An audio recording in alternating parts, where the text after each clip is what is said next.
Bueno, ¿qué tal? ¿Cómo están? Hoy estuve mirando la facultad de ustedes. La verdad que tuve mucha envidia.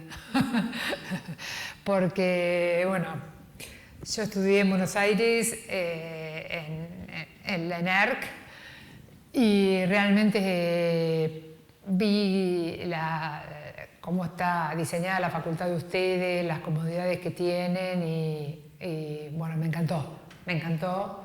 Así que bueno, aprovechenla mucho, es un periodo el estudio es un periodo muy, muy bueno, donde se pueden formar muy bien y experimentar muy bien y armar equipos bárbaros y bueno, me parece que es un periodo de mucha gloria en la vida de alguien que hace cine. Bueno, me propusieron charlar un poquito sobre las diferencias de dirigir teatro, cine y televisión. Yo no es que dirigí miles de obras de teatro ni cientos de programas de televisión, dirigí algunas cosas, sí, bueno,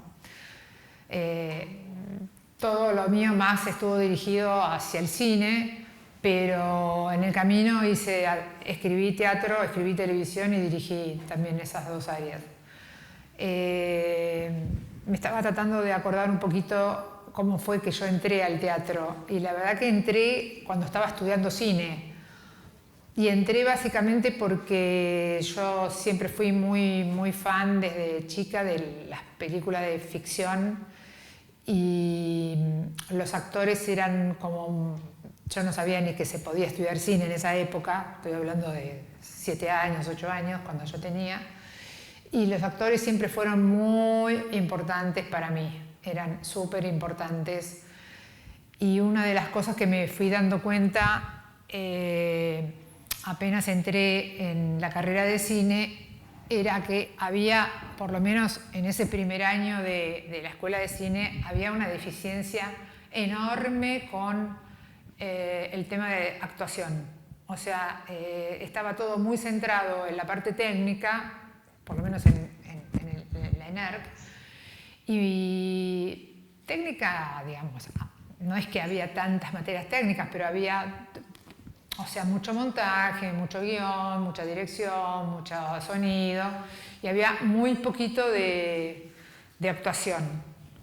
Se hablaba muy poco de actores, era como que la película se hacía con las ramas del cine y de los actores, por lo menos en ese primer año, no había nada, nada de nada. Entonces, intuitivamente yo me inscribí en un curso de actuación y me pareció como que bueno, era una buena puerta. Yo no sé acá, yo vi que hay escuela de teatro también, pero no sé si en la carrera de cine ustedes tienen dirección de actores o tienen actores, por lo menos ahí veo que me dicen que sí. Porque los que les interese la ficción, imagínense que todo o sea, ustedes van a ser directores de todo lo que tenga que ver con cámara, con todo lo que tenga que ver con encuadre, o sea, un millón de cosas, pero, digamos, los que les van a estar en gran parte llevando la película adelante van a ser los actores también. Entonces, es decir, ese diálogo con los actores va a estar. Bueno, a partir, digamos, del tema de estudiar actuación, que a mí por lo menos me re sirvió y se los aconsejo, porque una cosa es estudiar dirección de actores desde el lugar del director de cine, digamos, ¿no? Y una cosa es estudiar actuación. Cuando uno estudia actuación es como que te metes en la piel del actor y es como que podés decir, bueno, fui dirigido, ¿no? Que ya también es todo un tema ser dirigido. De repente te dicen, bueno, pensá una historia, armate un personaje, qué le pasó a este personaje, qué le pasó en la vida, construite una biografía, armate el físico. Es decir, va todo un requerimiento y van todo un montón de ejercicios en las escuelas de actuación que de repente no es lo mismo que decir, bueno, soy el director de cine y aprendo a dirigir un actor que está ahí, ¿no? Creo que estudiar actuación te pone muy en la piel del actor. No sé si ustedes estudian desde dirección de actores como dirigiendo actores o si estudian actuación. ¿Qué hacen ustedes?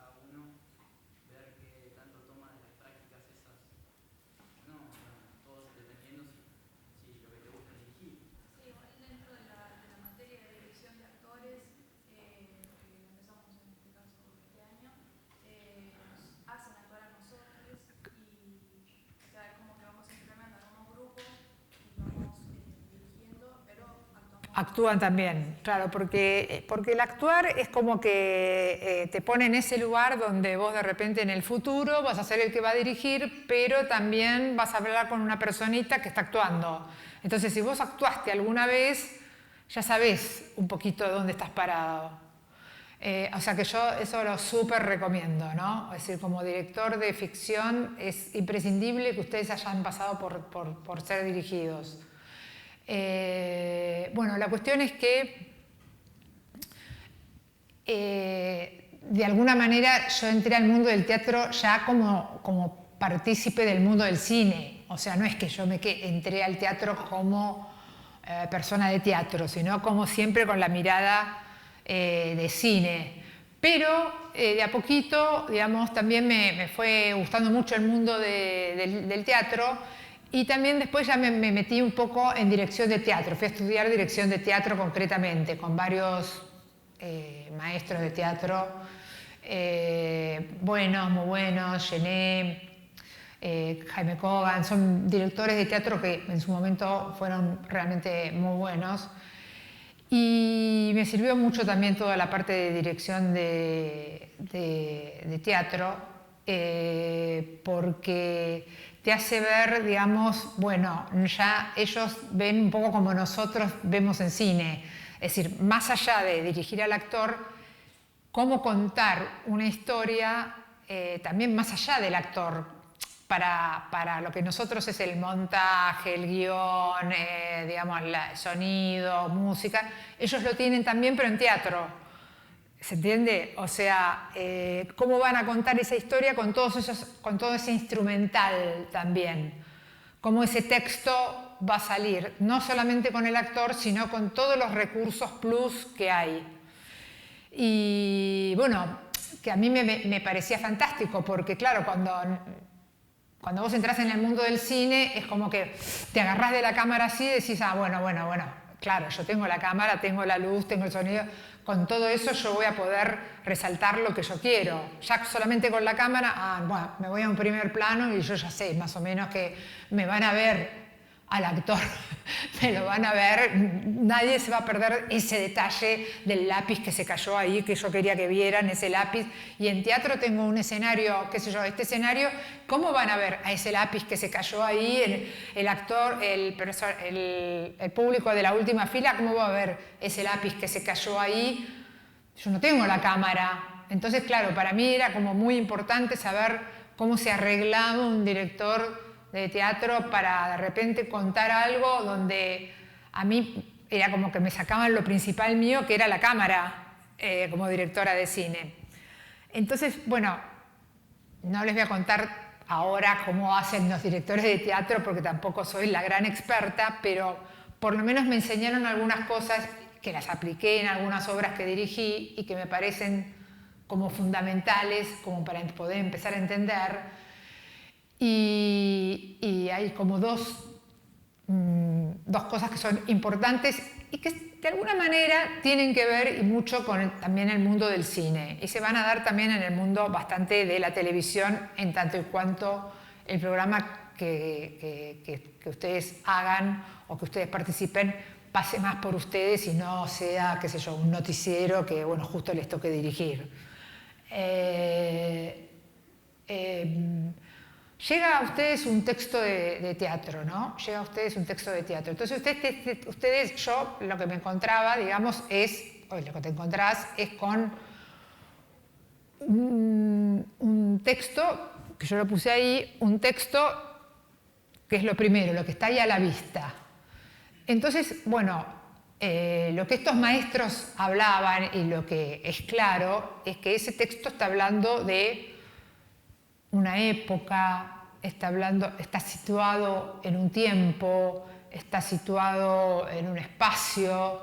Es decir, lo primero es lo primero, lo más simple, lo más sencillo, entrar en el mundo que propone ese texto. O sea,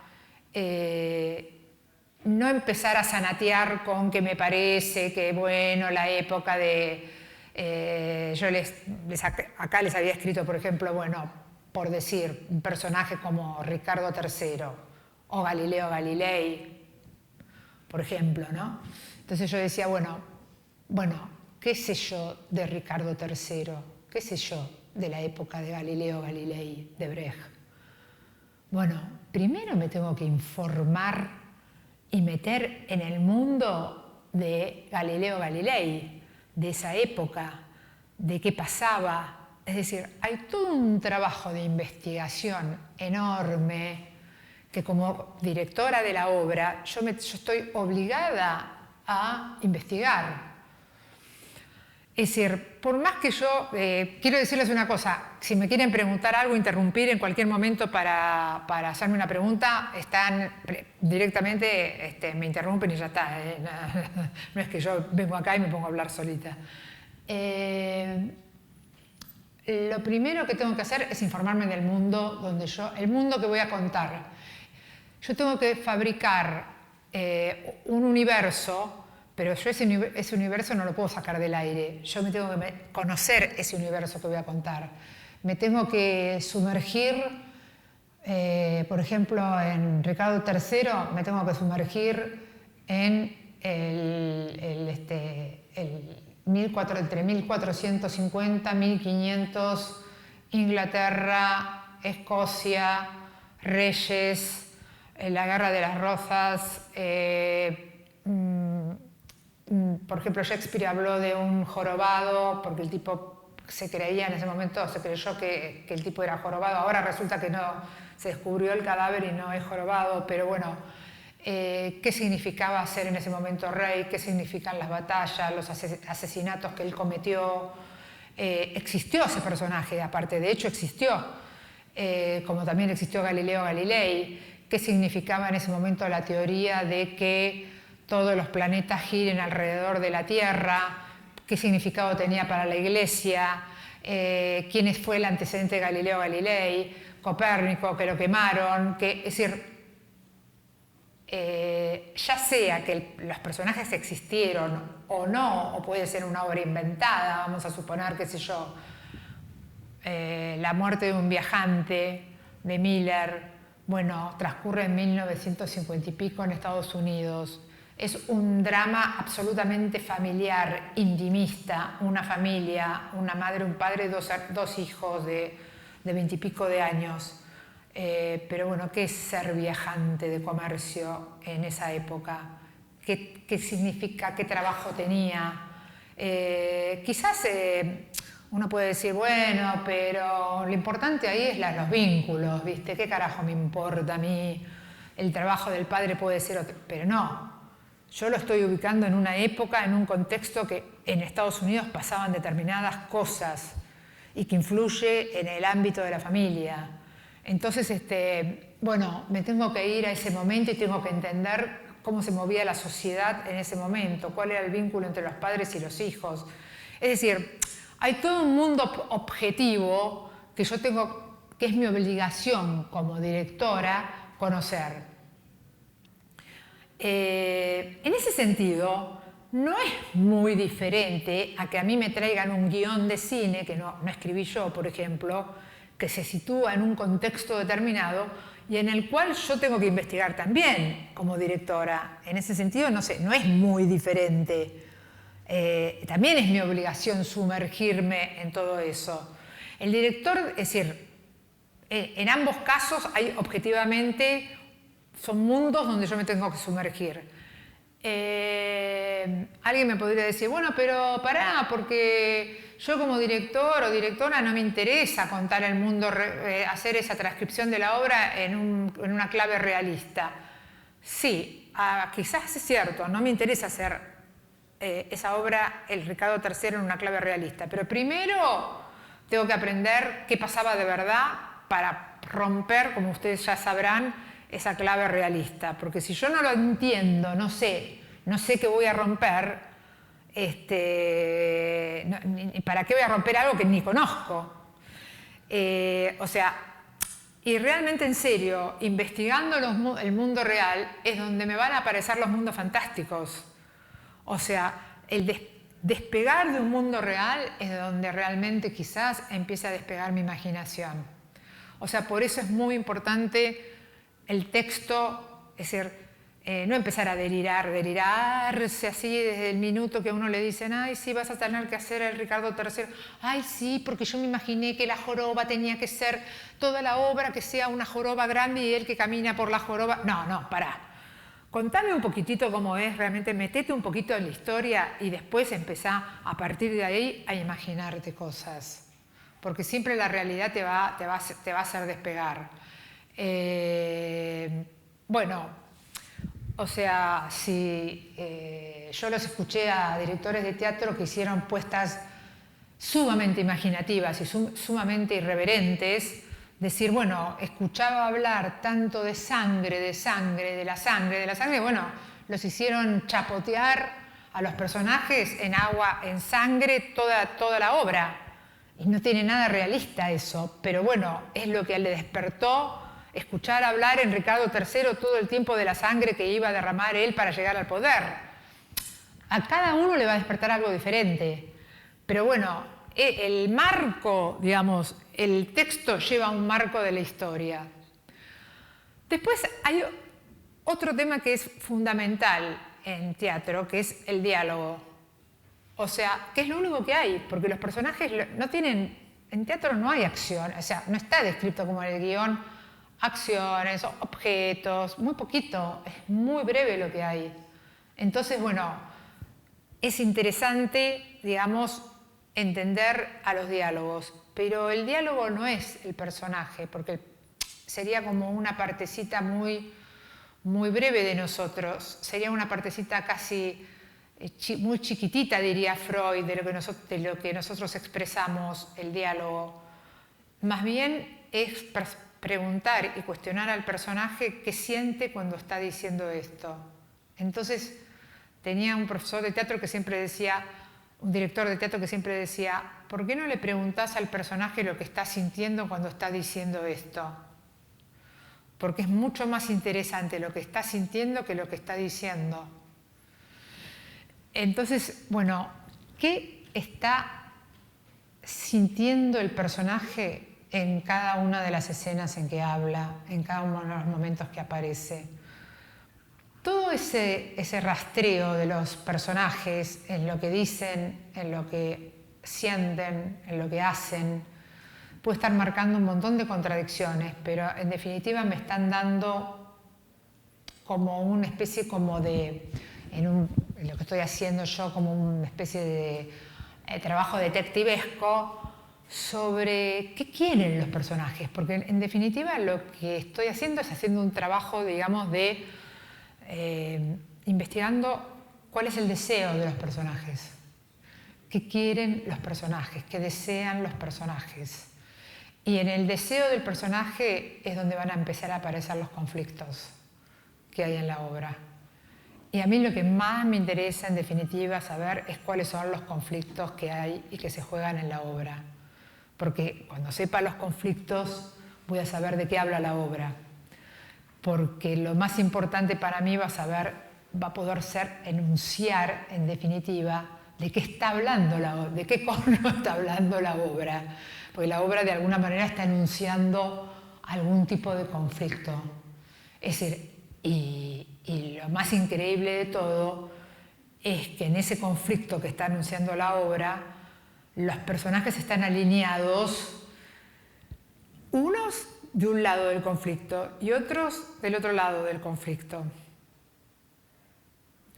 Para decirlo más sencillamente y que se entienda más rápidamente. O sea, yendo al ejemplo de Galileo, por ejemplo. Galileo era un tipo que decía, no, señores, vamos a ver, no es que los planetas giran alrededor de la Tierra, hay un problemita. Todos los planetas giran alrededor del Sol. Pero resulta que a Copérnico ya lo habían incendiado por decir eso, lo habían quemado, porque eso iba en contra de todas las teorías que venían manejándose hasta el momento, pero lo más problemático, pobre Galileo, es que la Iglesia pensaba todo lo contrario, era que giraban alrededor de la Tierra. Entonces le dijeron, mire Galileo, usted retráctese porque va camino a Copérnico. Entonces Galileo tuvo que hizo primero como se retractó, aparentemente, y se semi-retractó y lo dejaron en prisión domiciliaria en su casa. Después tuvo que volver a retractarse, pero después se supo que siguió pensando hasta el último momento lo mismo que pensaba siempre y se lo transmitió a sus científicos amigos que transmitieron la teoría y qué sé yo. Entonces uno podría decir, bueno, Galileo, ¿qué estaba? A favor como de una teoría nueva, de una teoría que anunciaba que era revolucionaria, y había un montón de gente que no estaba a favor de esa teoría, que venía con una cosa vieja, con una cosa agarrada, digamos, a un clasicismo ortodoxo viejo. Eso se podría traducir, por ejemplo, en términos de Brecht, a una teoría marxista, digamos, como que Galileo anuncia como una teoría marxista sobre la existencia y hay oposiciones. Depende quién lo agarre, el autor o qué sé yo. Entonces, bueno, de acuerdo a eso, los personajes, hasta la persona que le traía el agüita a Galileo para que tome agua cuando se le secaba la boca, debería estar alineado o no, alineado en el conflicto de estar a favor de las ideas revolucionarias o en contra de las ideas revolucionarias. Si el conflicto es, aceptamos o no una teoría que viene a revolucionar todo o no, digamos. Entonces, según si enuncio que mi Galileo va a tener que ver con aceptar o no una teoría revolucionaria que va contra la Iglesia y en eso dejo la vida o me retracto o no, o toda la obra va a girar alrededor de eso, no sé, hasta un chico que le pregunta a Galileo cómo es su teoría Galileo, qué sé yo, ese chico también va a tener que estar alineado en algún lado del conflicto. Y a partir de eso también, cada escena o cada situación de la obra tiene que ver con ese conflicto, ¿se entiende? O sea, la escenografía, el vestuario, el sonido, toda la obra va a tener que girar alrededor de ese conflicto y bueno, todo esto yo lo puedo estar viendo, inclusive es un análisis que yo lo hago antes de inclusive llegar a los actores, que tiene de alguna manera y se relaciona y tiene mucho que ver con el guión de una película, porque yo como guionista de la película, cuando estoy construyendo el guión, también estoy haciendo un juego donde están poniéndose en juego, digamos, personajes, conflictos, tengo una idea que generan, digamos, una tensión que es un conflicto. ¿Qué pasa? Lo que pasa es que en el teatro, como muchas veces, a veces sí, a veces no, pero la mayoría de las veces, el director no escribe la obra, es como que tuviera que desentrañar, digamos, qué se quiso decir o qué quiere o cómo voy a construir mi iceberg que está abajo sosteniendo mi puesta. ¿Se entiende? O sea, ¿cuál es el conflicto? ¿Dónde están los personajes? ¿Qué pasó? Y cómo digamos, la estética de la obra va a estar respondiendo a ese conflicto y a ese fondo que está abajo. Que sintéticamente en el cine es lo mismo.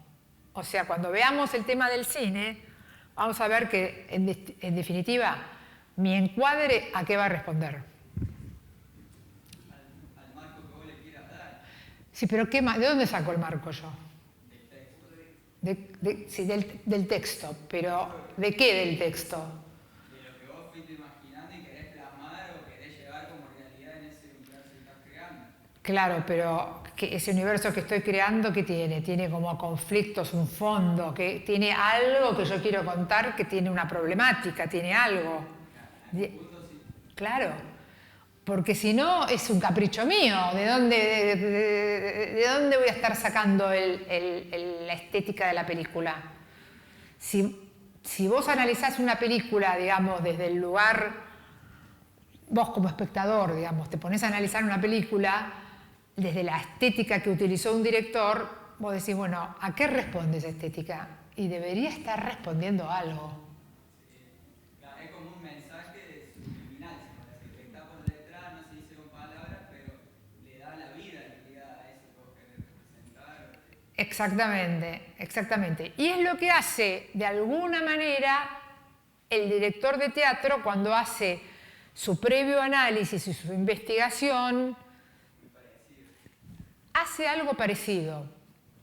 Lo que pasa que después, cuando llega al ensayo con los actores y empieza, digamos, a trabajar también con los actores, como ya tiene un poquito pensado, digamos, dónde están alineados, lo tiene bastante más cosita, lo tiene que haber estado empezando a cocinar, ya empieza a ensayar con una base como si hubiera analizado o escrito el guión.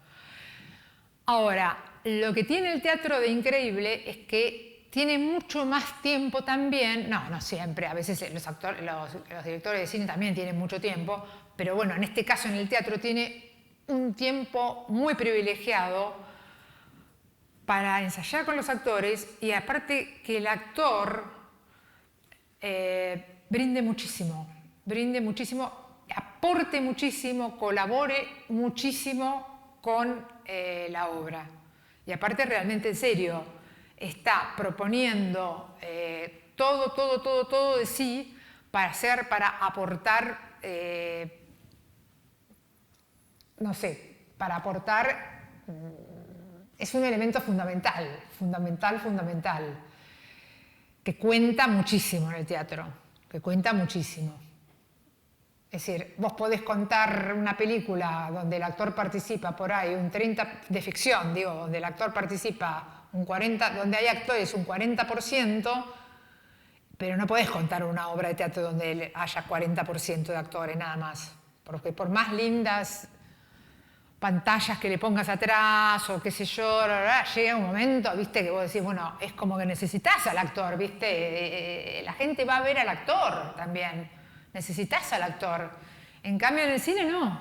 En el cine es relativo lo que vos podés hacer que esté el actor, hasta podés hacer que sea una cosita así chiquitita en el fondo del plano y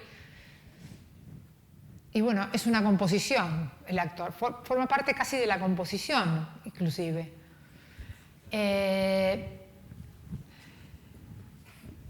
Y aparte otra cosa, todo lo que vos fuiste pensando en la investigación y en toda esa investigación que hiciste de los momentos, del contexto y de todo eso, lo vas aplicando al actor un montón. Y aparte el actor está al tanto de todo ese contexto, porque el actor vos lo podés acompañar, te puede acompañar un montón en esa investigación.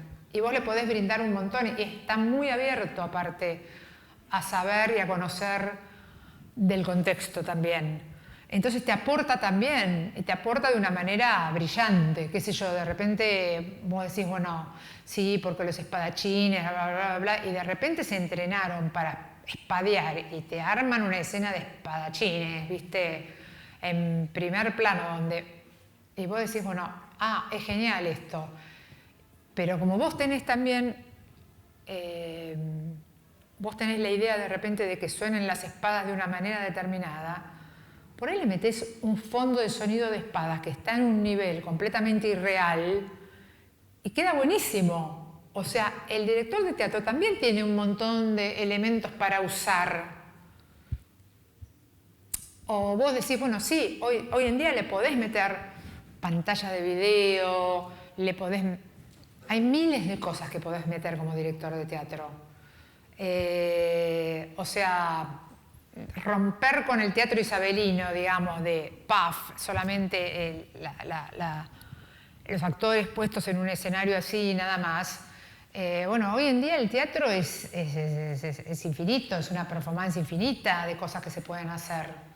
Entonces, bueno, realmente es riquísimo y tiene un tema el teatro. Una vez que vos ya interveniste y le diste todo lo que le podías dar, queda es sin red. O sea que creo que es lo que le permite, es mi humilde opinión. Me parece que el teatro lo que tiene de gran diferencia con el cine, con las artes audiovisuales, es que queda expuesto, es un día a día, es una función a función. En cada función puede pasar otra cosa, está en vivo. Y eso es lo que le permite también tener para mí algo muy que la gente lo valora mucho. Es única, irrepetible. Vos estás ahí sentado y nada, se va a dar esa noche y nada más. Entonces todos los que dijeron, ay, el teatro se va a morir porque el teatro no se murió nada. El teatro está ahí más vivo que nunca. A ver.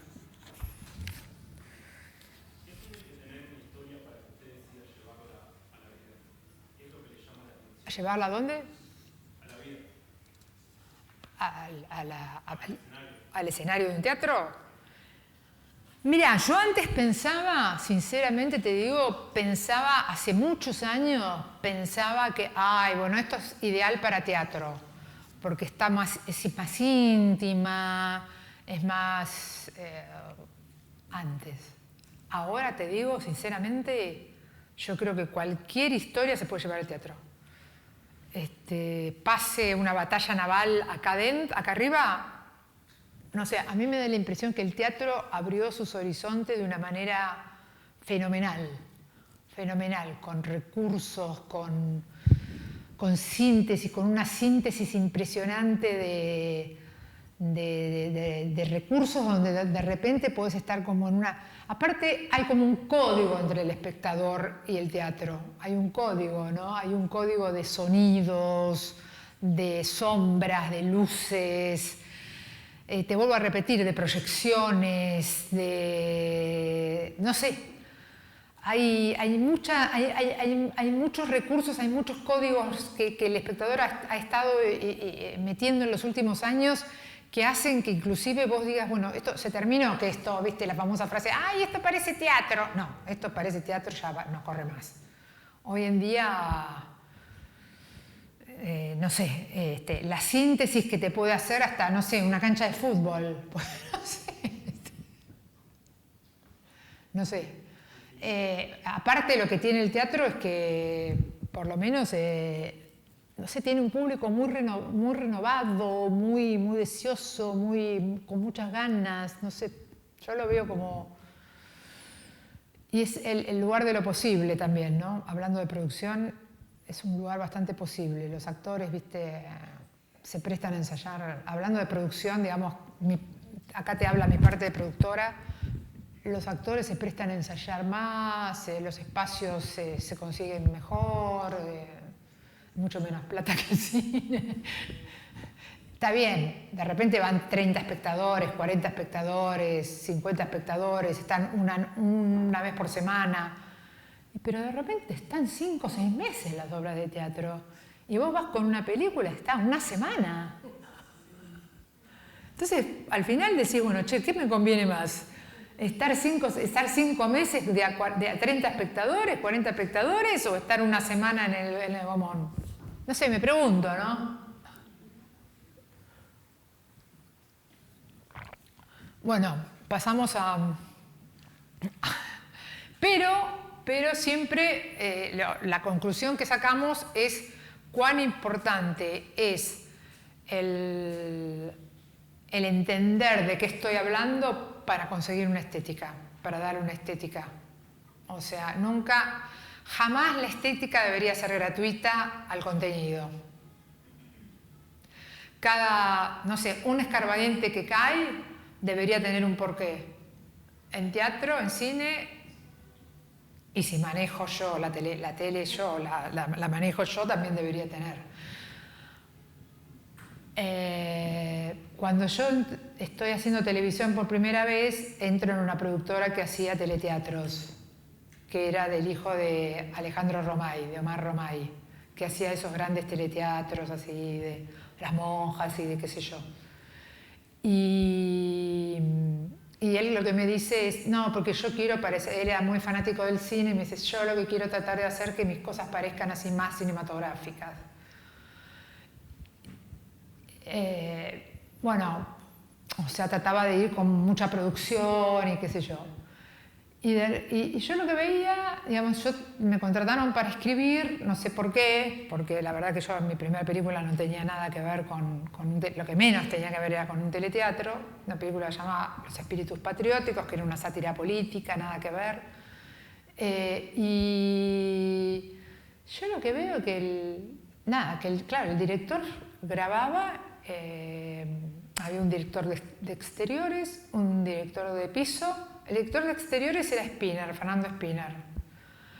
Y ellos, sobre todo el director de interiores, grababa 3 cámaras, el director de exteriores grababa con una cámara, pero los directores entregaban todo como si fuera un montajista. Bueno, el director de piso directamente hacía edición directamente con el switcher, chau, lo que salía, salía. El director de exteriores grababa con una cámara y todo pasaba, digamos, como a un montajista final que lo emprolijaba. Sonido, lo que quedaba, lo que era musicalizador y chau. Eso era todo. O sea, no le ponían un tiro, no le ponían no sé, un sonido ni por casualidad.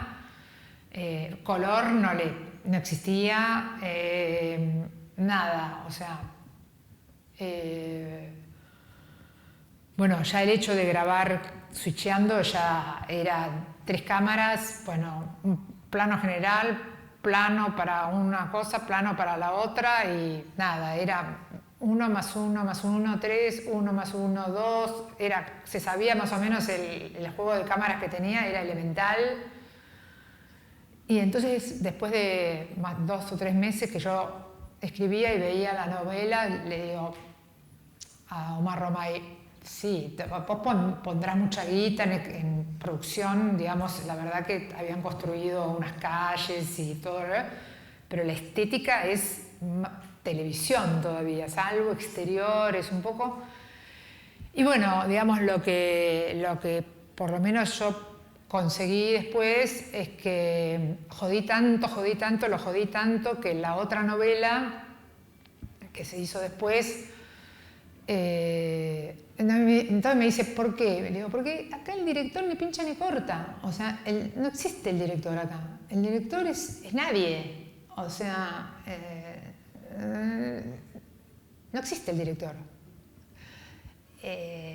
Entonces, en la otra novela, por lo menos yo dirigí los exteriores, pedí el primer Steadicam que vino a la Argentina para la televisión, filmé con 2 cámaras, yo hacía el montaje, llamaron a un sonorizador, por primera vez usaron un tipo que ponía sonido, llamaron a un tipo especialmente de montaje, que era de montaje de cine,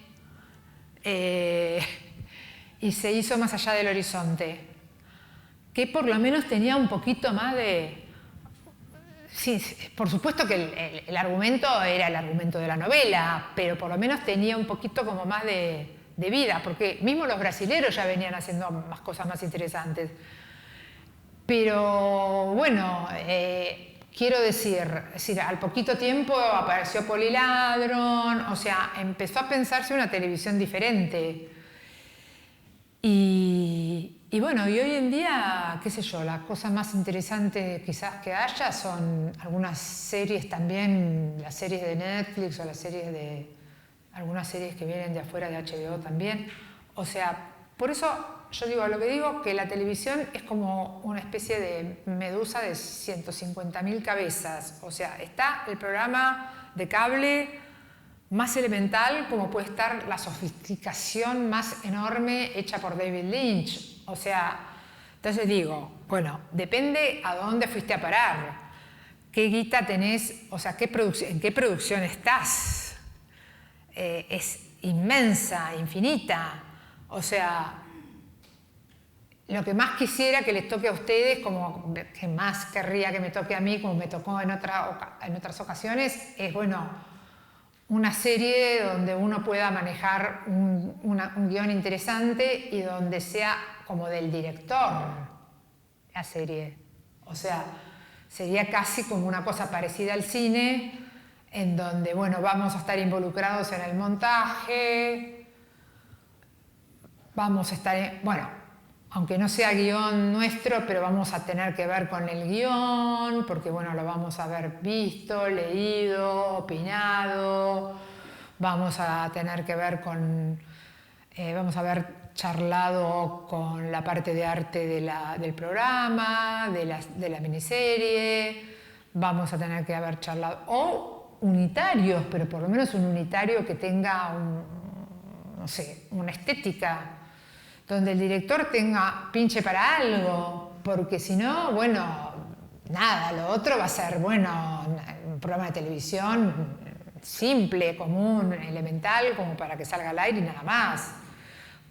Que no estoy diciendo que esté mal, o sea, si me van a pagar por hacer eso y que me van a pagar muy bien y qué sé yo, quizás yo a esta altura del partido no lo tomaría, pero para cualquier persona que sale de una escuela y son sus primeros trabajos no está mal.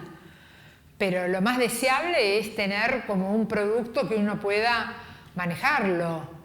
Y para eso, digamos, si no tenés por lo menos el control, yo digo el control del montaje, porque si no tenés el control del montaje es como que no tenés, para mí, mi punto de vista, es como que perdés ya lo decía, no lo digo yo, lo decían cualquier director de cine americano, o sea, cuando tienen las famosas peleas con los productores, si no tenés el corte final, sonaste, o sea, te pueden dar vuelta a todo y hacer lo que se les da la gana.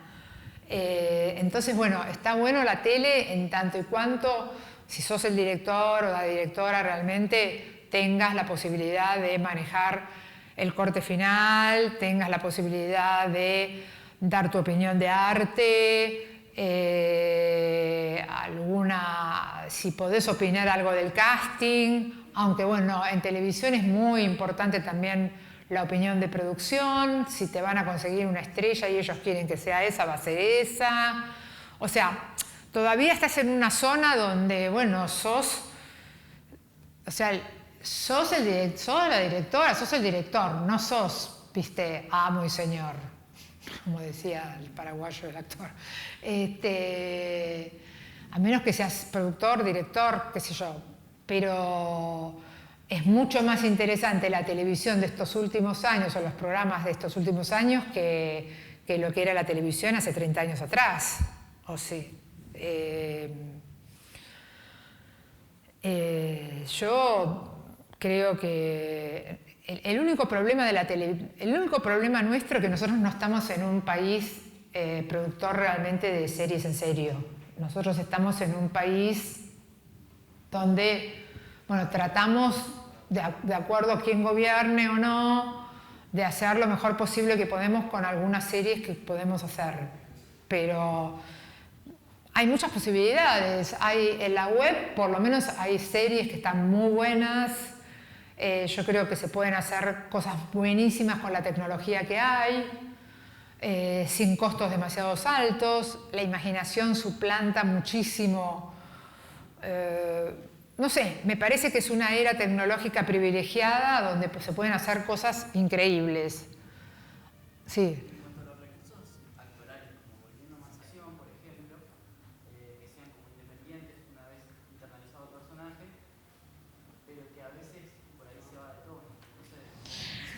Y El problema muchas veces de actores que por ahí, no todos los actores lo tienen, pero bueno, es cierto que hay actores que bueno, que por ahí no tienen mucha cancha y bueno, de repente entran con un tono en cine o en televisión que bueno, están súper altos, digamos, ¿no? Como decía, está pasado, ¿viste? Y bueno, sí, no te queda otro remedio que decirle directamente, ¿viste? No, bajá. Y el problema es que no siempre pueden bajar, ¿viste? No, y sí, es un problema. El problema es que no siempre pueden bajar. Había, ¿viste? Quien decía, ¿viste? Que en cine, más que actuar, se piensa. ¿Viste el programa, los programas que van los actores al set de...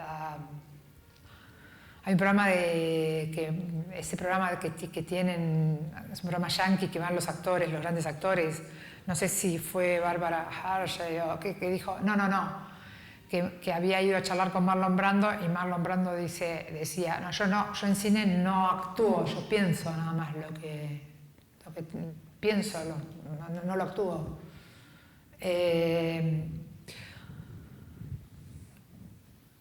También es jodido decir no actúes, porque el tipo se queda paralizado así, ¿viste? No hace nada.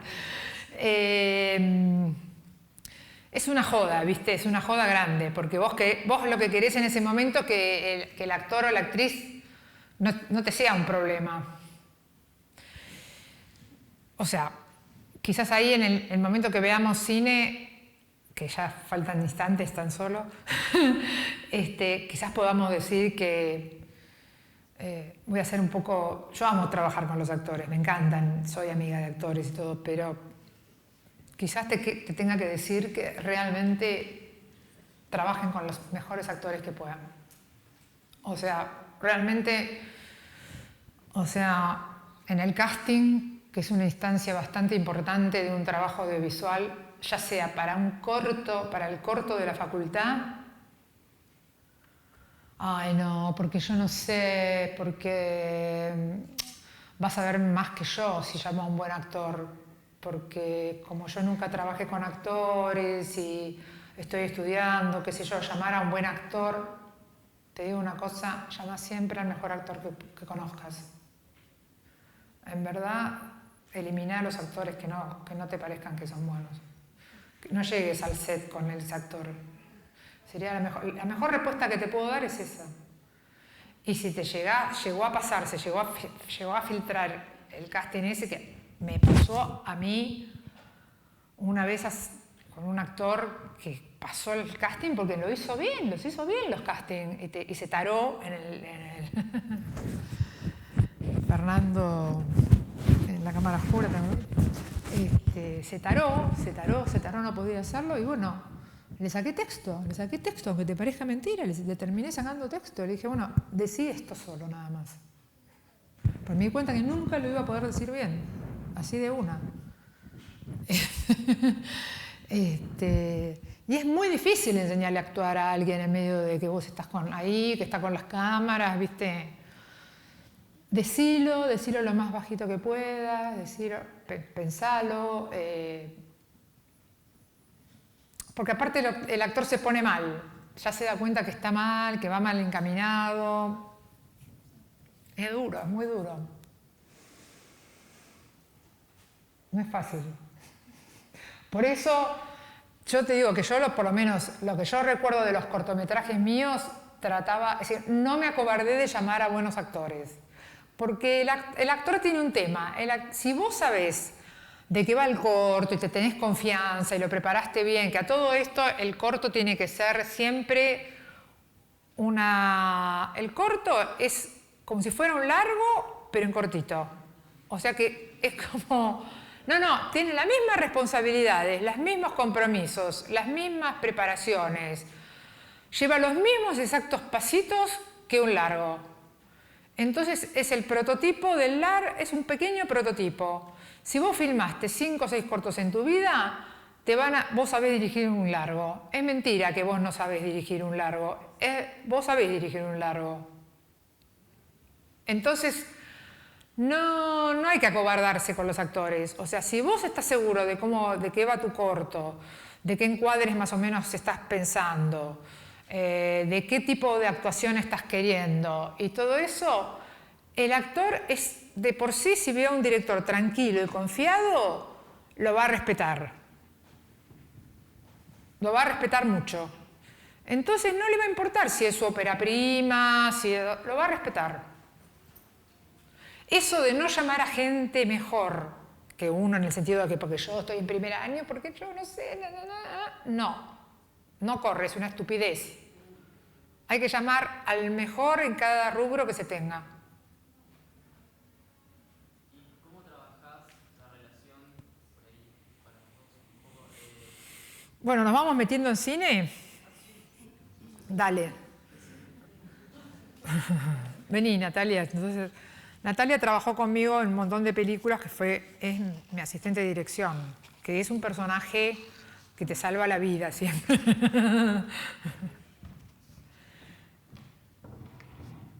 Bueno, Natalia Hernández. Resulta que en el cine, vamos a suponer que ustedes fueron los guionistas, sí o no, pero lo voy a contar un poco para mostrarles. Vamos a suponer que ustedes fueron los guionistas de la película. Ustedes, para ser los guionistas de la película,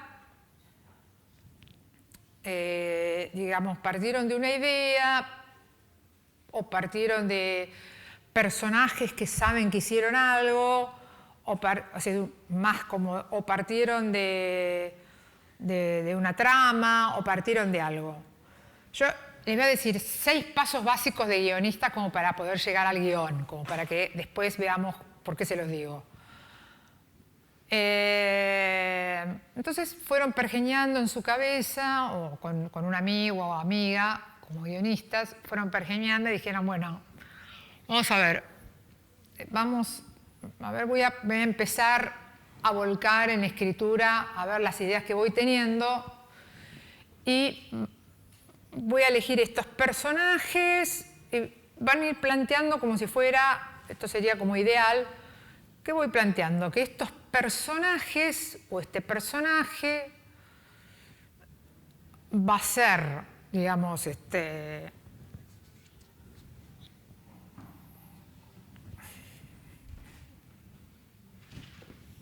perdón.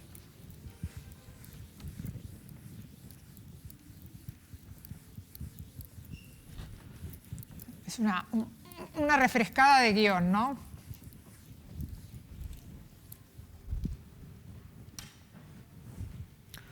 Digamos, son personajes en un espacio, en un tiempo, ¿no? Haciendo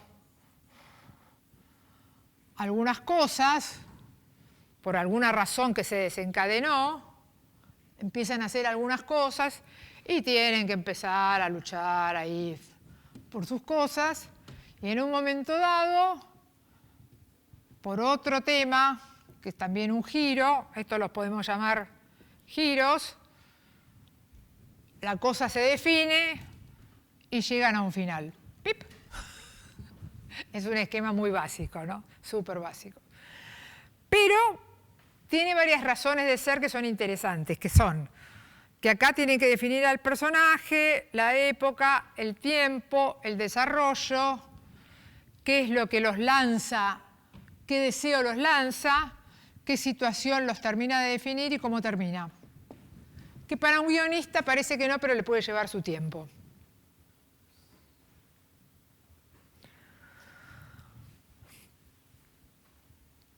Y enunciar esto y poder decirlo es como poder empezar a hablar de la película. Lleva su tiempo poder hacer esto. Inclusive hay una película, me estaba riendo la otra vez porque hay una película de Robert Altman que empieza con una escena donde el guionista va a un productor, le dice, no, pero ¿de qué? Sintetizámela en un minuto, ¿no? Porque empieza, no, en un minuto. Y bueno, le está pidiendo como que haga esto. Y el tipo le quiere contar la película y dice, no, chau. Buah. Más o menos eso. Pero a lo que voy es lo siguiente. Cuando ustedes pueden enunciar que se llamaría como un storyline de la película, o pueden empezar a decir, bueno, ¿puedo empezar a hacer una pequeña sinopsis de la película? O sea, de más o menos de qué se va a tratar la película, y pueden decir, bueno, mi película se podría llegar, lo que más me interesa contar es, qué sé yo, como un chico, voy a agarrar una película mía, que la tengo más clara, como un chico que está medio perdido y que gira por la Argentina, un pibe de 20 años, cae en una casa, medio como que se fascina con un bebé y lo termina secuestrando y lo lleva para Buenos Aires, pero ahí en Buenos Aires lo matan a él y el bebé termina en una villa. Algo así.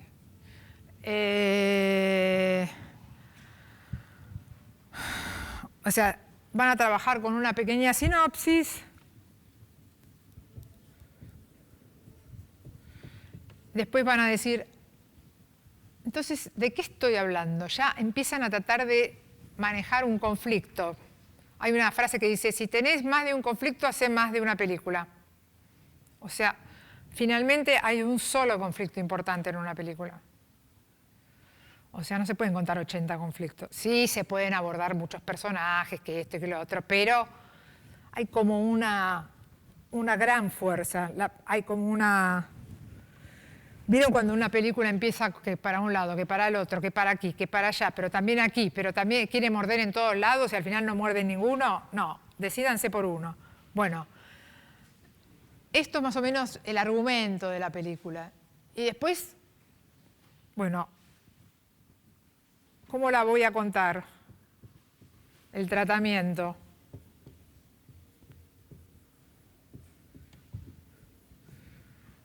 Pero cuando yo ya voy enunciando el conflicto, la sinopsis, ya voy hablando del conflicto. ¿Cuál va a ser mi conflicto?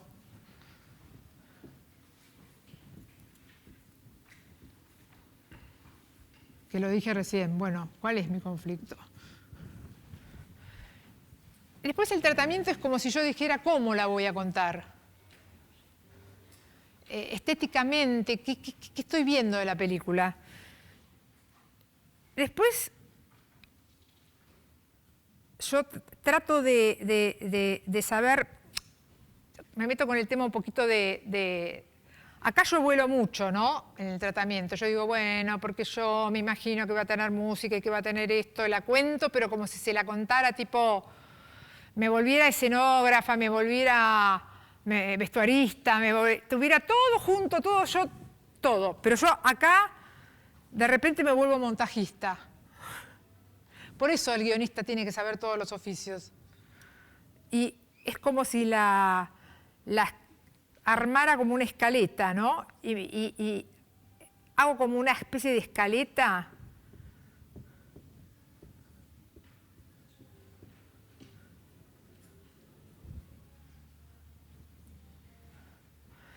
Todo esto antes del guión, ¿no? Por eso la gente dice, ¿cómo hiciste el guión? No es que hice el guión, no es que me puse a escribir el guión. Hice varios puntos antes de escribir el guión.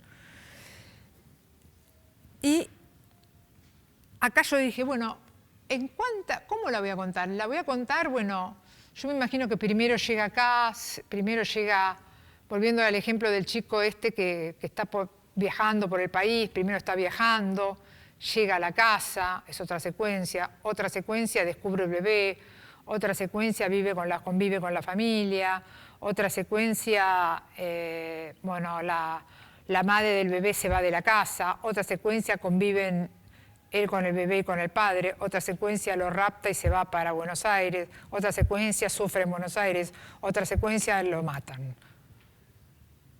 Es como si fuera un libro que lo divido en capítulos, o sea, por eso todo esto tiene que ver con estructura, secuencia, escenas, etcétera, etcétera. O sea, cuando yo...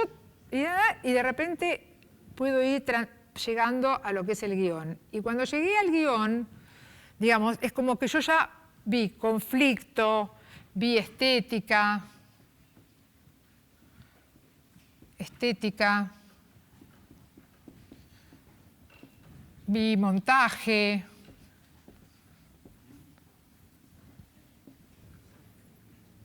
y ni siquiera cuando llegué al guión pude ver todavía si ese va a ser el definitivo o no, porque hago una versión, otra versión, se lo doy para leer a mi abuela, a mi tía, a mi hermano, a mi hijo, a mi hija, a mi asistente, y bueno, ahí se va corrigiendo. Aparte vienen los diálogos, vienen un montón de cosas. Pero lo que quiero decir es que llega un momento dado que llego a esa conversación que tuve con un chico que está por ahí sentado ahí atrás, que es, si yo lo escribí, llego al guión, pero también el guión me lo pueden traer. Si el guión me lo traen, es que yo hago como un trabajo de Hansel y Gretel, que hago como al revés. Si el guión no es mío, yo tengo que hacer así. Me dan el guión y yo empiezo a ver cómo es la estructura de este guión. ¿Qué tratamiento pensó un poco esta persona en este? Es decir, ¿qué estética buscó? ¿Qué conflicto está contando? Es decir, ¿se entiende? Si lo hice yo, es como más sencillo porque yo de alguna manera fui la que lo creé. Pero también exactamente pasa lo mismo con lo del director de teatro. O sea, si viene a mí, yo tengo que deshacer el camino y buscar todo esto. ¿Para qué hago todo este trabajo? Porque resulta que un día yo me encuentro con un guión, ella me trae un guión o yo le doy un guión mío a ella, como directora, y ella dice, ¿ahora dónde pongo la cámara? Pesadilla de todos los directores. ¿Dónde pongo la cámara? ¿Qué tamaño de plano le pongo? ¿La muevo? ¿No la muevo? ¿Pongo mucha escenografía? ¿Poquita? ¿Pongo música? ¿No pongo música? No sé, ese es el trabajo, porque los chicos preguntan muchas veces, ¿y cuál es el trabajo del director? ¿Cuál es? ¿Cuál es? Pregunto. No sé en qué año están los que están acá. ¿Cuál es el trabajo del director? Es un trabajo muy integral. Todas las cosas que mencionaste tienen que estar en la cabeza del director.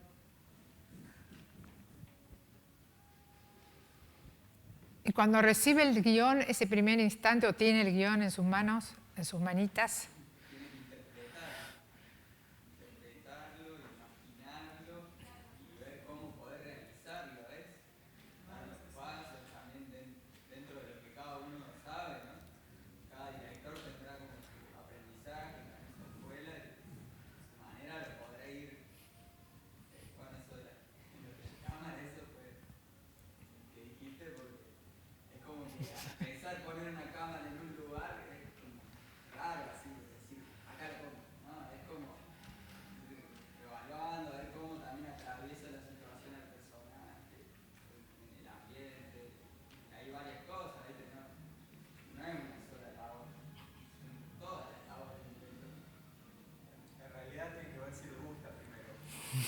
De apropiárselo. No le parece una garcha. Totalmente. Total. De apropiárselo, ¿no? sí. Yo pienso que el director sería un intermediario entre el guión y la película, entre algo que está plasmado así en un texto y la obra de arte. Sí. Puede ser, sí. Pero le está poniendo algo. Sí. Aparte, un intermediario, así como una especie de cable. Para mí es el que baja ese guión que sería la película como en el texto, como en una teoría al hecho artístico, digamos. Es el que plasma, el que toma las decisiones ideológicas sobre la película en cuanto a los detalles que la definen. O sea, eso que hablabas antes de ponerse en el contexto, de decidir si va a ser realista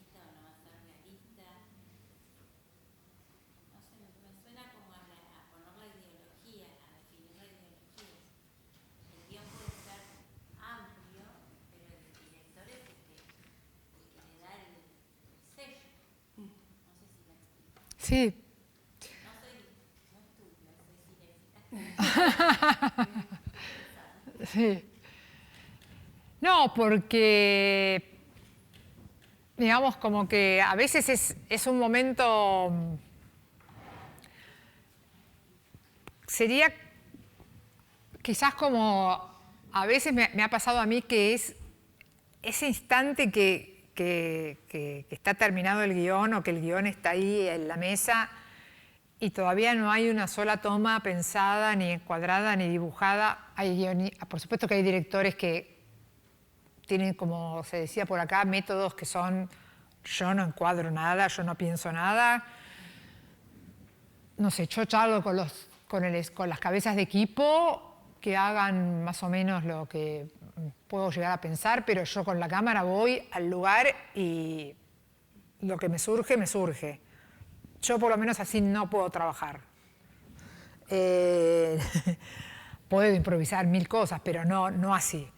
Y a veces les decía que ese primer día que yo me siento con el guión, me suena cual página en blanco del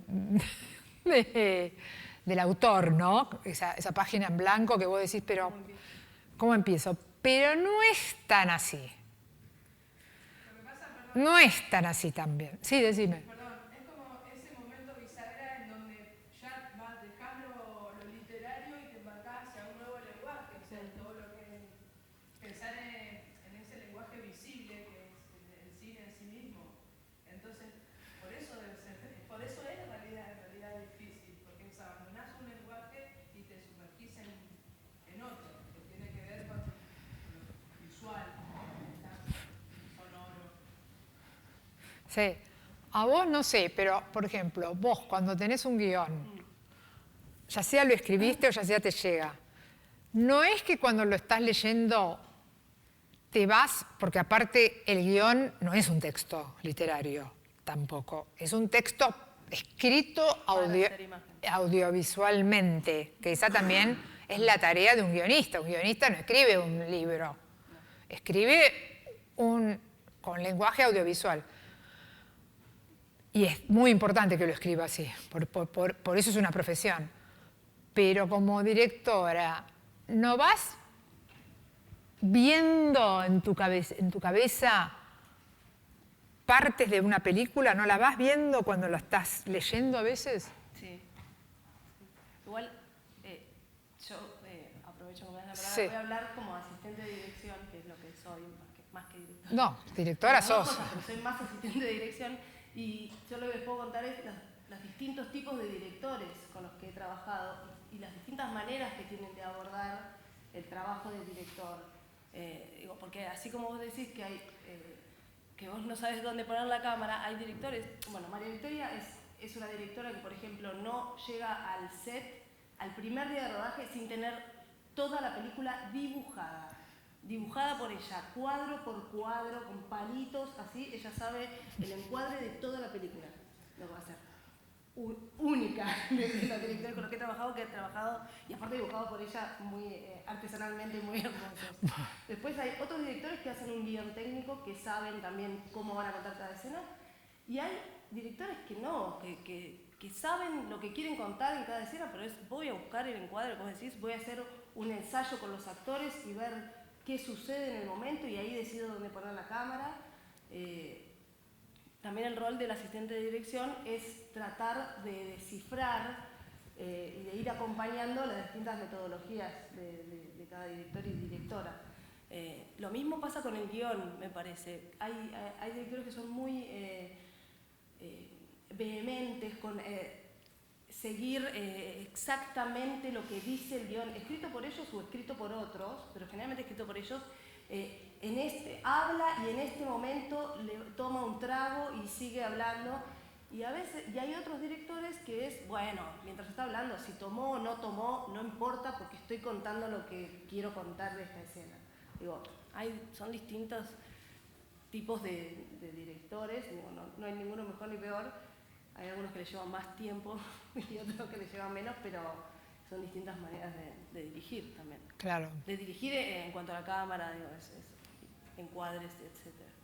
Yo lo que digo es, muchas veces, es que cuando ustedes estén leyendo un guión propio o ajeno y ya tengan algunas imágenes, es decir, si esas imágenes le salieron de algún lado de acá adentro, respétenlas. O sea, porque aunque racionalmente ustedes digan, no, este guión trata sobre el desamparo de la infancia y la lucha, cómo el desamparo de la infancia, de tu propia infancia te puede hacer llevar a amar, y trata sobre el amor por sobre todas las cosas que puede haber. Todo puede ser muy lindo, el conflicto puede estar, pero también está la intuición de decir, bueno, yo esto lo veo así, lo veo. Y ese lo veo así es muy importante.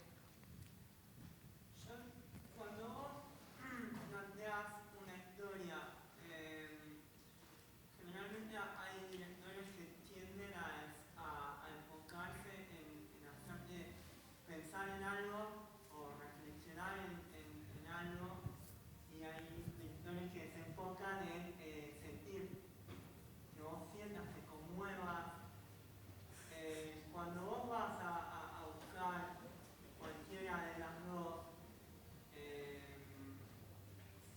propuestas, ¿no? ¿Qué es lo que a vos te llama, ¿no? Bueno, quiero que el mensaje lo sientas o quiero que el mensaje lo pienses. ¿Se entiende la pregunta? Sí.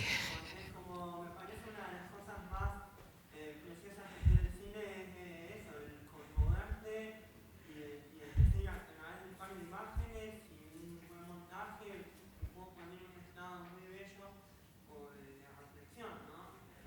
Si bien Tarkovsky me parece que da muy bien en el punto de... Mira, a mí, yo antes de ser directora fui espectadora. Y todavía soy espectadora y gracias a Dios y gracias a todos los santos del cine, como digo yo, soy una buena espectadora, o sea, en el sentido de que me gusta el cine y me gusta verlo. ¿Y qué querés que te diga? A mí si una escena me conmueve, yo después pensaré por qué me conmueve, ¿viste? A mí me conmueve algo y prefiero que me conmueva primero. Yo soy de las de Truffaut, que dice, viste, yo quiero conmover.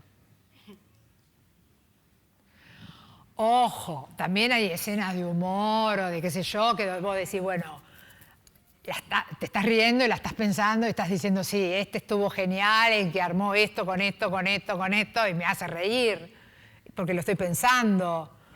Pero también la risa es un sentimiento, o sea, a mí me gusta... Acudo a la reflexión, pero me parece que la reflexión puede venir de un sentimiento también. Ahora, son muchos instrumentos que tienen que estar sonando en el cine. Son demasiados a veces. Son los actores, la iluminación, la cámara. La cámara con sus 3 o 4 variables, que son el tamaño de plano, el movimiento, el foco, qué sé yo más, hay más directores por ahí. Después, duración de la toma, vestuario, maquillaje, peinado, música, ruidos. Es como que imagínense que son todos instrumentos que todos tienen que estar sonando y vos sos el responsable de que todos estén sonando como tienen que sonar, porque no pueden sonar de casualidad porque alguien se tiró una cosa así, entonces, no sé, o alguien dijo, ay, el montajista dijo, ay, sí, no, lo pongo así porque queda mejor. No. Por eso digo que en este caso del cine es donde realmente no tenés excusas de nada, no tenés excusas que el actor ese día estaba de mal humor, que el productor de TV quiso poner a una estrellita que cantaba y actúa como la mierda.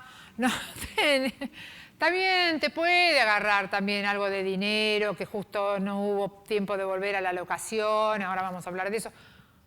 Pero tuviste diferentes momentos para pensarlo. O sea que hacete responsable de cada uno de esos momentos en donde estás con el montaje, con el sonido, con ¿cómo se llama? Con el rodaje. Y si no, tenés que tener la capacidad de poder resolverlo en ese momento. Digo, pues te puede pasar que tengas a un mejor actor que ese día vino de culo y no tiene ganas de actuar o no le sale, y como vos contabas, tenés que tener las herramientas de ver cómo hacer para que le salga, y si sigue sin salirle, ver las opciones. Filmarlo de más lejos, sacarle texto, cambiar la escena, digo, mandarlo a correr un rato y que vuelva. Digo, tenés que también tener la capacidad de poder resolver los problemas que van surgiendo, porque por más planificación y cosas pensadas que tengas, siempre van a haber... Ahora, ¿qué hace un asistente de montaje? ¿Qué hacen juntos? ¿Qué hacen juntas un director o una directora con un asistente? Porque vos decís, bueno, primero... Una cosa, terminemos con eso de que yo digo, bueno, ¿por qué elijo este encuadre? ¿Por qué no elijo? ¿Por qué sí? ¿Por qué no? ¿Por qué? Porque hay algo que me está guiando desde el fondo de la película, desde el fondo del mensaje. Es una fea palabra, mensaje, hoy en día está muy subestimada. Pero desde algo que quiero contar, no sé, de la historia que quiero contar, hay algo que me está diciendo, no, mira, esta película no te da para hacer... la cámara en mano contándola a los saltos. No te da para hacer, me da para hacer más una cámara más tranquila, más fija, que los actores se muevan dentro del... Hay algo que me tira para esa onda. Yo cuando la pensaba, leía el guión y me tiraba más para esa onda, qué sé yo, y me doy cuenta que toda la película se me mueve más para ahí. Entonces, me puede pasar que alguna escena es diferente que la otra, pero bueno, hay una armonía en la película tiene que haber. No puede ser que cada escena, puede ser, si es una película muy loca, bueno, pero hay que conservar una armonía, hay que conservar una forma de contar. Entonces, bueno, no quiero que se vaya el tiempo sin hablar de... Porque todo esto lo estoy planificando antes por ahí de la película, pero no quiero... pasar el tiempo sin que yo ya llegué a ese momento en donde yo ya dije, bueno, me decidí a contarlo de esta forma. No sé, por ejemplo, la película de hoy, María de la Araña, yo me decidí a contarla de una forma más cámara en mano, más siguiendo a los personajes con la cámara, salvo de repente que tiene sus momentos de anclaje cuando el personaje está como mucho más angustiado, está mucho más meditativo, y le pasan cosas, donde, bueno, me anclé más en el personaje principal, ¿no? Y bueno, fue planificada de esa forma. Entonces, yo me junto con Natalia y tenemos un problema serio, que es que el productor o la productora... Natalia tiene un problema infernal, que es que no podemos hacer la película como le gusta hacer a muchos directores, que yo los entiendo y yo trataría de hacerla así, que es en el orden de la película. Cronológico, filmarlo cronológico, ¿no? El principio, después en medio y terminar el rodaje con el final. Claro, muchos directores dicen, ay, sí, no, a mí me vino bárbaro porque la filmé cronológicamente, qué sé yo, cronológicamente tenías el presupuesto para filmarla, yo no tengo el presupuesto para filmarla cronológicamente. Entonces ¿qué hay que hacer? ¡El plan de rodaje! Bueno, supongo que saben que una de las funciones más importantes del asistente de dirección es armar el plan de rodaje. Digo, todo lo que el director piensa y crea y diseña y todos esos cuadraditos que dibuja, hay que ponerlos en orden en el tiempo de rodaje que vamos a tener para poder filmar esa película. Ese trabajo lo hace el asistente de dirección después de haber conocido las fechas disponibles de los actores, las locaciones y sus fechas disponibles, si tenemos algún equipo técnico especial. Digo, son muchos los factores que hay que tener en cuenta para armar el orden de esto, y yo trato siempre de que sea lo más cronológico posible, por una cuestión también del director, de que no se vaya perdiendo en el cuentito que vamos contando, y de los actores también, ir llevándolos, siempre es está bueno. ¿A dónde iba? ¿Cómo se arma este plan de rodaje? Hablando mucho con el director, preguntándole cómo quiere filmar cada escena, que me cuente más o menos, como para tener también un tiempo estimativo de cuánto podemos tardar haciendo cada escena, cuántos planos va a tener cada escena, si hay alguna acción difícil o que requiera más tiempo que dos personajes charlando. Digo, si es una escena donde hay un personaje que se mete en el barro, se embarra y después sigue corriendo, bueno, si hay que repetir esa escena, hay que cambiarle el vestuario para volver a hacerla. Digo, todas esas cosas llevan tiempo y todo eso hay que pensarlo de antemano, en la previa, para después poder calcularlo y poder cumplir ese plan de rodaje que uno se propone con la película, tanto con el director como con el productor, que es el que te dice tenés tantos días para filmar esta película. Claro, por ejemplo, unos de los directores que más me gustan a mí, como dirigen, son los hermanos Coen. Entonces, a veces me dicen, ay, bueno, pero tampoco son, algunas veces no son tan guiones tan complicados, me han dicho a veces a mí. Entonces yo digo, es cierto, no, hay guiones que son muy complicados de los Coen. Digo, es cierto, no son tan complicados, pero tienen tomas que por ahí para hacer una toma de los hermanos Coen, una tomita de los hermanos Coen, se llevó todo el día de rodaje. Entonces, no es un tema de que el guión no es complicado, sino cómo está filmada la película. Entonces llevó todo el día, toda una filmación de los hermanos Coen, un día de rodaje, una toma secuencia, o porque cambió foco 1000 veces, porque dura 1 minuto y medio, porque salió del aire y terminó, no sé, en medio de un teatro de una butaca. Y entonces eso cuesta carísimo. Lleva una fortuna de tiempo de preparación, hay que hacerla 1000 veces, o lleva después unos efectos especiales terribles. Y entonces, viste, a veces no es un tema de que la película sea de ciencia ficción y entonces vos podés decir, no se puede hacer en la Argentina. A veces es una película hasta realista, si se quiere, pero que el problema que tiene, que el estilo con que está filmada es carísimo. Es carísimo. Entonces hay que ubicarse muchas veces también en el estilo, el presupuesto que uno tiene y el tiempo de rodaje que te lleva cada película. Porque lo que nos ha pasado muchas veces es que, yo digo, a veces te dicen, ay no, porque tenés 10 tomas, pero por ahí esas 10 tomas las resolvés mucho más rápido que una toma larga, que un traveling que tiene que pasar por 10.000 lugares, que cambia de foco 20 veces, y que después levanta la grúa y que no sé qué tiene que bajar y que tiene que hacer no sé qué cosa. Y vos decís, ¿pero cómo? ¿Y esa tomita te llevó todo el día a hacer? Y sí, porque como me pasó en una película, había un montón de viento y cada vez que la grúa se levantaba, se movía la cámara y el tipo me decía, salió mal, vuelta la grúa para abajo. 11 veces se hizo la toma. Salía mal y avanzaba la grúa, cuando avanzaba en el piso salía bien y cuando levantaba la cosa salía mal y cuando, bueno, y qué sé yo. Y por ahí los hermanos Coen tienen una grúa de puta madre que no se le mueve con el viento y yo tenía una grúa que, bueno, no es la mejor grúa. O sea... O pueden decir, che, llamamos a la grúa mañana, hoy vamos a hacer algo que no nos joda el viento, claro, y volvemos mañana con la grúa. Volvemos mañana con la no grúa. La grúa la tenés que terminar de usar en el día que la tenés y listo. O bueno, viste... Gracias que tenés grúa. Gracias que tenía esa grúa, la única grúa de la película. La grúa es la única grúa de la película. O como me pasa otra vez que estoy en una...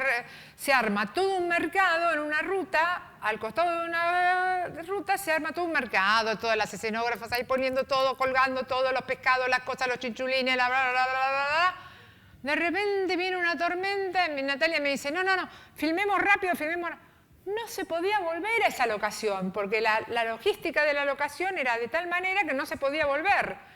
Entonces, de una toma que tenía que ser, qué sé yo, 15 planos, filmando los choripanes, filmando esto, filmando se filmó solamente lo que los personajes podían hacer, el básico de los personajes. No pude filmar nada más que eso. Y vos decís, vea, ¿cómo, che? ¿Cómo pudieron armar la locación y no pudieron volver a la locación? Y no se podía volver a la locación. Entonces, son cosas que en el cine argentino y en muchos cines latinoamericanos, etcétera, etcétera, etcétera, suceden por falta de presupuesto, y vos tenés que tener en cuenta que en ese momento tenés que filmar solo aunque sea para poder sostener la historia básica como para seguir contando la película. Entonces, lo que tiene el cine también son decisiones mortales, que si te pones a llorar en ese momento, a decir, no puedo porque yo mi película, te quedaste sin una escena directamente. Más vale, tenés que tomar decisiones rápidas, que ahí tu asistente de dirección es fundamental, porque vos tenés por ahí, para contar esa escena, tenés 15 tomas en la cabeza y ya la pensaste así desde hace, no sé, meses, y el asistente de dirección te dice, no, para que siga la película y se entienda la historia, filmá estas 4 tomas nada más. Se va a entender así. O estas 10 tomas las podemos sintetizar en 4 tomas, porque si paneamos de acá, acá y acá y ponemos foco atrás, pues decís, no, pará, esto con el estilo de la película no va, pero si paneamos así, sin el foco, porque yo no usé nunca fuera de foco. O sea, tenés que moverte así y tenés al productor detrás que te está corriendo y te está diciendo, mirá que va a llover y yo no traje los impermeables y yo no... O sea, tenés mucho estrés, poca plata, pero tenés que avivarte rápido de tomar decisiones, que en ese momento vos decís, pero no va con el estilo, bueno, hacé lo más parecido al estilo que querías de la película. Pero lo que sí no podés hacer, que me parece que es un error fatal, es creer que en una jornada de 9 horas por ahí, o menos ya. 8:45 o 11. Depende. Depende. Depende de lo que arreglemos. Sí. Vos digas, o supongas, o presupongas que voy a meter 2 tomas o 3 tomas muy complejas y digas, sí, no, va a salir igual, y va a salir porque el perro va a correr justo cuando el chico le diga que venga hacia él, y el chico no se va a asustar, y el chico va a correr, y la herida esa que se le tiene que ver se le va a ver bien, porque no te hagas esas ilusiones. O sea, pensá siempre que las cosas van a salir peor y no mejor. No es que uno sea pesimista, no sé. No. ¿Vos qué opinas? No, yo lo que digo es, está bien pensar todo eso. Para eso Vos sos más optimista que yo. yo soy más... Sí. También igual María Victoria filma con perros, con animales, con efectos de lluvia, digo, es como todo. ¿No? Entonces, yo trato siempre de armar un plan optimista, pero realista, digo, tampoco... Y lo conversamos y estamos de acuerdo. Entonces, si estamos de acuerdo en que vamos a hacer estas 3 escenas que eran difíciles y nos pusimos de acuerdo porque sabíamos que lo íbamos a resolver, llegamos al día de rodaje y se nos va el tiempo, nos comprometimos a esto, resolvámoslo. Por eso yo creo que una de las características fundamentales de un director es ser resolutivo, es poder pensar en el momento, cambiar de rumbo o resolver más allá de lo planificado. Porque uno puede planificar mucho, pero esto... Digo, remarco mucho esto porque es lo que suele pasar. Casi nunca el rodaje es exactamente como vos lo planificaste en un papel, porque hay un montón de imponderables que van a surgir y que uno va a tener que ir resolviendo en la marcha. No se puede tener todo bajo control. Después, una cosa importante que también en este antes de la película es importante, es algo que a veces me parece que hay que tratar de tener al equipo, el director o la directora, tener el equipo consigo mismo. Para eso es muy importante hablar con el equipo. Hablar con el equipo, es decir, hablar y escuchar al equipo. Porque antes yo dije que había que tener a las mejores cabezas posibles, a los mejores actores posibles y a los mejores técnicos posibles. En ese sentido, yo siempre recomiendo, o sea, para mí, traté de tener a los mejores directores de fotografía, a los mejores escenógrafos, a los mejores vestuaristas, porque son las personas que más van a enriquecer la película de un director. O sea, es indudable, es indudable. Entonces, cuando vos estuviste trabajando un montón en el análisis de tu película y viendo a ver qué querías y cómo te la imaginabas y qué sé yo, lo más importante después es poder transmitirle al director de fotografía, quien va a hacer cámara también o no, al equipo de arte, por lo menos vestuario y escenografía y por lo menos pienso que también es importante maquillaje y pelo y sonido, montaje. O sea, porque la gente a veces dice, no, después hablo con postproducción, pero a veces es importante hablar con todos y decirles a todos, por ejemplo, hacer una lectura del guión una vez, que cada uno opine, que cada uno diga lo que piensa, diga lo que sienta, transmitirles vos lo que sentís. Que cada uno también plantee en esa lectura de guión los problemas que cree que eso va a significar para su área. Esto que les decía, por ejemplo, lo del cambio de vestuario para una escena, que el vestuario me lo diga. Entonces también eso hace que yo tenga en cuenta esos tiempos para después armar el plan de rodaje. Claro. Todo el equipo tiene que trabajar en función de algo, de la película del director que... Claro, ahora, de repente, por ejemplo, el director de fotografía me dice de repente, pero vos pensaste que el color y arte, dice, sí, porque el color de esta película tiene que ver con el rojo, porque el rojo significa, no sé, el hombre araña está trabajando con el azul y con el rojo. Y el rojo y el azul, y yo también me había imaginado algo con el rojo y el azul. Y los rojos y los azules se van a ver en bastantes lugares de la película. Todo eso tiene que estar muy hablado, porque arte va a trabajar entonces en sintonía con la luz, en sintonía con los filtros, en sintonía con maquillaje, en sintonía. O sea, tenemos que tener muy en claro todos, para eso tenemos el espacio de la preproducción, y les digo que en ese sentido es muy generoso cuando hay responsabilidad. El tiempo de los técnicos argentinos es muy generoso porque muchas veces antes de la preproducción se ponen a trabajar en la película y están haciendo bocetos, mirando películas, mirando referencias, mirando cuadros, leyendo, y te vienen las propuestas y te reunís a ver películas y bueno, eso es muy enriquecedor y es uno de los trabajos más lindos de la dirección porque no estás con el estrés en ese momento del rodaje, y estás como antes de salir de puerto, estás con el barco todavía en el puerto y lo estás diseñando con el equipo. Y eso es bárbaro, es lo más lindo de la dirección. Si te pones a pensar, es lo más lindo de la dirección.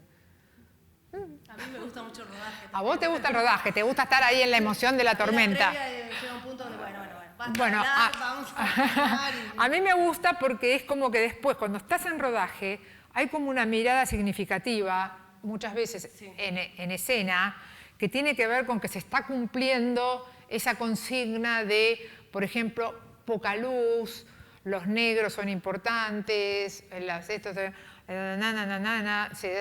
velas se prendieron, y vos después lo ves en imagen, y es esa imagen que se proyectó, que se diseñó, y garpa.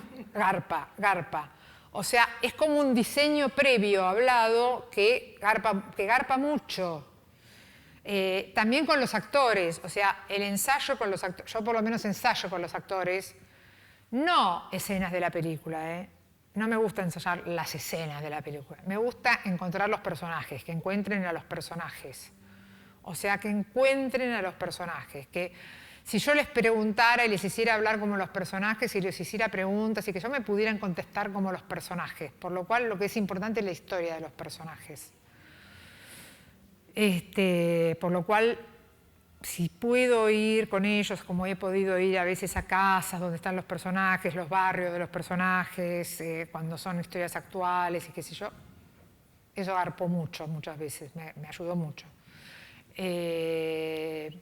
Lo mismo que uno vaya a las locaciones, si puede ir a las locaciones antes, si puede ir con los equipos de escenografía y hablar y charlar y ver qué se puede hacer y ver y colaborar. No desentenderse de los trabajos de arte, de los trabajos de luz y de los al contrario, estar comprometido con todo lo que tenga que ver con la película. Porque si no, lo que yo digo es, ¿para qué estudiaste cine? Claro. O sea, eso es lo lindo.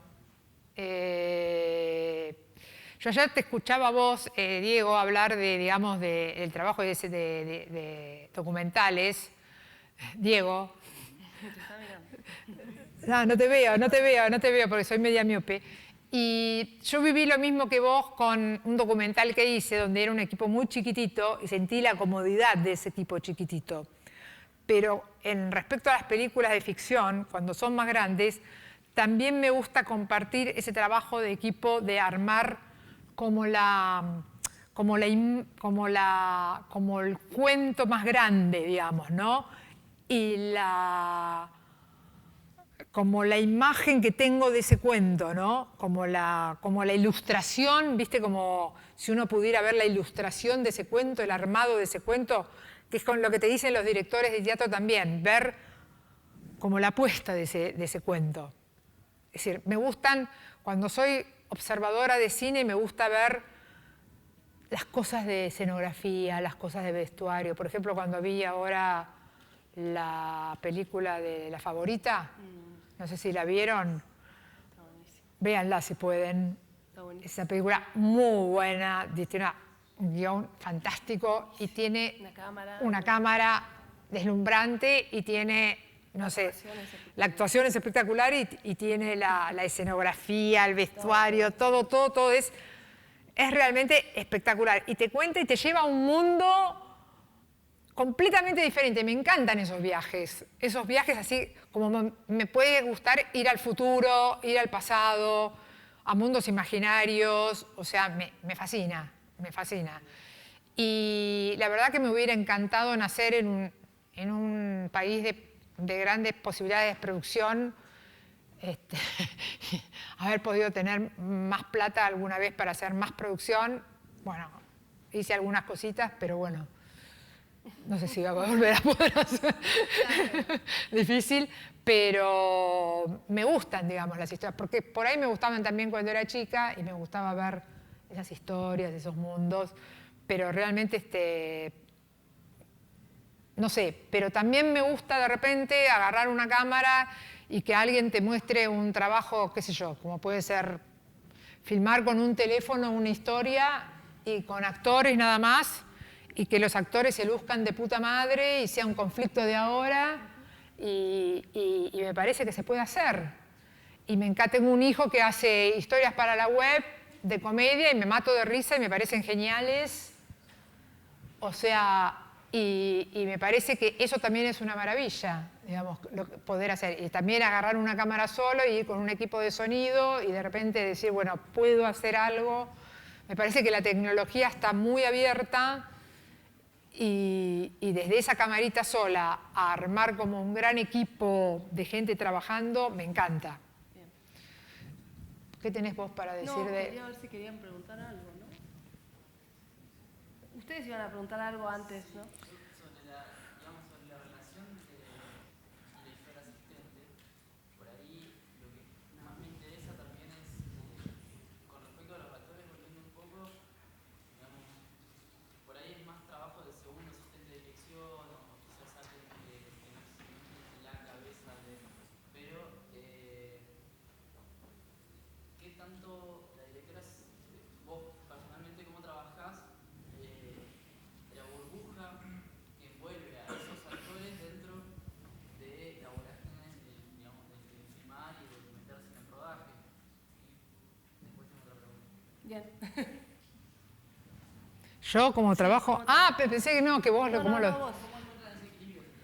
En la burbuja donde están los actores. Yo te voy a dar el pie. Dentro de los tiempos del rodaje hay un momento donde tratamos de organizarla. Hoy vamos a filmar esta escena. Llegamos a la locación, hoy vamos a filmar esta escena. La planteamos, se va a filmar desde acá, después de este plano acá, desde el plano acá. Los actores se van a maquillar, a peinar y a todo prepararse.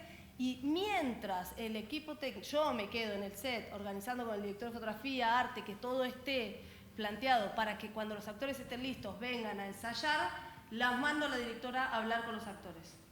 Y se va a maquillaje, vestuario, o si es posible que ya estén listos, se van a otro lugar que no es el set y charlan de la escena que van a hacer.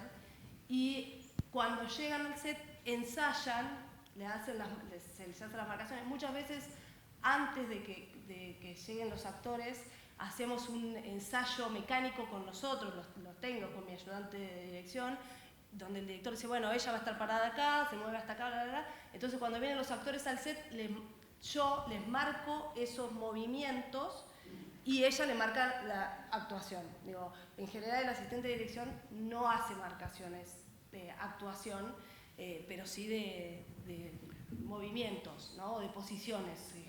Esta es la marca para este momento, acá te vas a parar, no sé qué, y después dejo que el director ensaye un rato en el set con todos los técnicos mirando y escuchando para después llegar al momento de la toma. Ahora, vos fijate que cuando yo me voy a hablar con los actores, yo dejo el set, pero lo dejo en manos de ella, que sabe perfectamente qué tomas y cómo se van a filmar.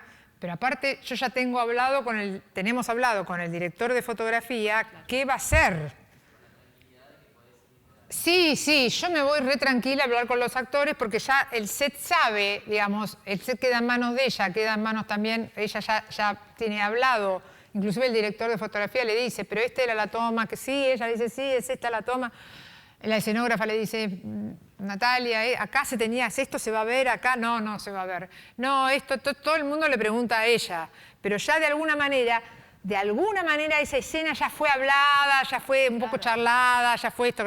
Yo voy a hablar con los actores, que en general los actores, viste, no es bueno dejarlos mucho tiempo abandonados. No, en serio, yo empecé esta charla diciendo, ojo con los actores, ojo con los actores. ¿Se acuerdan que empecé diciendo, ojo con los actores? Porque los que están poniendo la caripela, finalmente, son los actores. Entonces, es el elemento más complicado de... Y no son una viga pintadita de rojo, que da lo mismo que esté ahí. No, entonces, viste, yo voy a hablar con los actores y charlamos y por ahí comemos algo. Y aparte, otra cosa, los están maquillando, los están peinando, los están vistiendo, por ahí no les gusta cómo le queda algo de la ropa, no les gusta cómo le queda algo del peinado, quieren opinar algo sobre, ¿cómo se llama? Sobre el texto, me lo preguntan a mí, o me dicen, ¿te parece? Hay distintas metodologías, hay actores que les molesta ensayar. Y hay otros que si no ensayan la escena no la pueden hacer. Entonces también es el rol del director de tratar de compatibilizar esas energías diferentes para poder lograr una unidad. Hay actores que, por ejemplo, vienen de la nada, porque son muy talentosos, pero vienen de la nada y te dicen de repente, hoy se hacía esa escena que yo...